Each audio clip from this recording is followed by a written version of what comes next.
സർക്കാരിന്റെ വികസന നേട്ടങ്ങൾ ജനങ്ങളിലേക്ക് എത്തിക്കുവാൻ റീൽസ് തുടരുമെന്ന് മന്ത്രി PA Muhammad Riyas. Social media ഉപയോഗിക്കണമെന്നത് തീരുമാനമാണ്.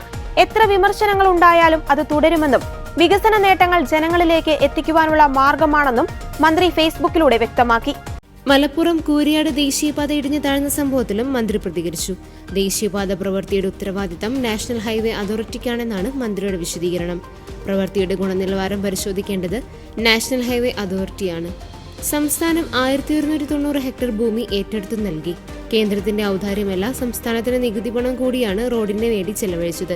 5560 കോടിയാണ് കേരളം ചെലവഴിച്ചതെന്നും അദ്ദേഹം വ്യക്തമാക്കി.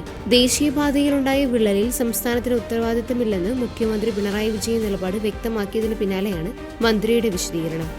സംസ്ഥാനം ഭൂമി ഏറ്റെടുത്ത് നൽകുക മാത്രമാണ് ചെയ്തതെന്നും നിർമ്മാണത്തിന്റെ പൂർണ്ണ നിയന്ത്രണം കേന്ദ്ര സർക്കാരിനാണെന്നുമാണ് മുഖ്യമന്ത്രിയുടെ വിശദീകരണം. കുറ്റപ്പെടുത്തൽ വാസനയുള്ളവർ കിട്ടിയ അവസരം ഉപയോഗിക്കുന്നു. വീഴ്ചയിൽ നടപടി സ്വീകരിക്കേണ്ടത് ദേശീയപാത അതോറിറ്റിയാണെന്നും മുഖ്യമന്ത്രി പറഞ്ഞു. ദേശീയപാത അതോറിറ്റിയുടെ നിയന്ത്രണത്തിലാണ് എല്ലാ കാര്യങ്ങളും നടക്കുക. അതുകൊണ്ടാണ് ഇപ്പോൾ അതുമായി ബന്ധപ്പെട്ട നടപടികളിലേക്ക് ഹൈവേയുടെ ചുമതല വഹിക്കുന്ന വകുപ്പിന് തന്നെ ഫലപ്രദമായി ഇടപെടുന്നെന്ന വാർത്തകൾ വന്നിട്ടുള്ളത്. ഞങ്ങളെ കുറ്റപ്പെടുത്താൻ വാസനയുള്ളവർക്ക് കിട്ടിപ്പോയ ഒരവസരം. നാഷണൽ ഹൈവേയിൽ ചിലയിടങ്ങളിൽ ചില അപകടമുണ്ടായല്ലോ, അത് അവരുടെ കൊള്ളരുതായ്മയല്ലേ, ഇവരുടെ ഉത്തരവാദിത്തമല്ലേ എന്നാണ് അവർ പറയുന്നത്. LDFന് അതിൽ അഭിമാനം മാത്രമേ ഉള്ളൂ. ആ ജോലി നല്ല നിലയ്ക്ക് നടക്കണം. വീഴ്ചയായി കണ്ട് നടപടികളിലേക്ക് കടക്കണം. ദേശീയപാത അതോറിറ്റി ഉത്തരവാദിത്തം നിറവേറ്റുമെന്ന് തന്നെയാണ് പ്രതീക്ഷിക്കുന്നതെന്നും മുഖ്യമന്ത്രി പറഞ്ഞു. അതേസമയം നിർമ്മാണ നിലവാരമില്ലെന്ന് കണ്ടെത്തിയതോടെ വീഴ്ചയുടെ ഉത്തരവാദിത്തം ഏറ്റെടുക്കാൻ ആരുമില്ലെന്നാണ് പ്രതിപക്ഷ നേതാവ് VD സതീശന്റെ പരിഹാസം.